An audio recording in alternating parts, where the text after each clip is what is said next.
Hi అండి. రోజు morning నా డైలీ రొటీన్ ఎలా ఉంటుందో ఈరోజు నేను మీకు చూపిద్దాం అనుకుంటున్నాను. మా బాబు స్కూల్కి వెళ్ళేటప్పుడు, మా బావ మార్నింగ్ షాప్కి వెళ్ళేటప్పుడు ఎలా ఉంటుందో నేనైతే ఈరోజు మీకు చూపిస్తాను. రోజు మార్నింగ్ 7 మా బావకైతే పక్క ఏదో టిఫిన్ అయితే చేసి పెట్టేసేయాలి.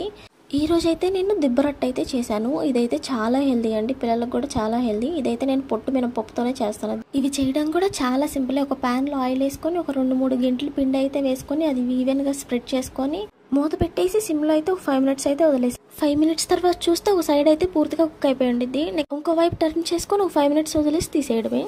అది అయిపోయిన తర్వాత అయితే మా బావకి అయితే వేసి ఇచ్చాను. మా బావకి టిఫిన్ ఇచ్చిన తర్వాత అయితే జ్యూస్ చేయడం అయితే స్టార్ట్ చేశాను. పక్క డైలీ ఏదో జ్యూస్ ఉండాలి. ఎక్కువ బీట్రూట్ క్యారెట్ జ్యూసే ఎక్కువ ఉంటుంది. నేనైతే షుగర్కి బదులు బెల్లం అయితే వేశాను. మీరు హనీ యూస్ చేసుకోవచ్చు. హనీ అయితే ఇంకా బాగుంటుంది.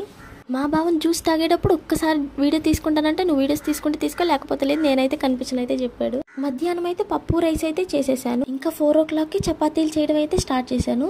4 o'clockకి చపాతీలు ఏంటక్క అనుకుంటున్నారా? మా బావ అయితే ఈ మధ్య డైట్ ఫాలో అవుతున్నాడు. అంత కష్టపడి డైట్ ఫాలో అవుతున్నాడు కాబట్టి మనం కూడా మంచిగా హెల్దీ ఫుడ్ అయితే కుక్ చేసి పెట్టాలి కదా.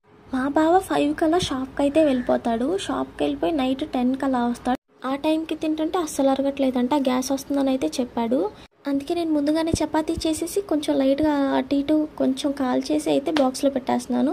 మా అత్తయ్య కూడా అక్కడే షాప్లో ఉంటారు కాబట్టి 7కి అయితే వాళ్ళు హీట్ చేసుకొని మళ్ళీ తింటారు.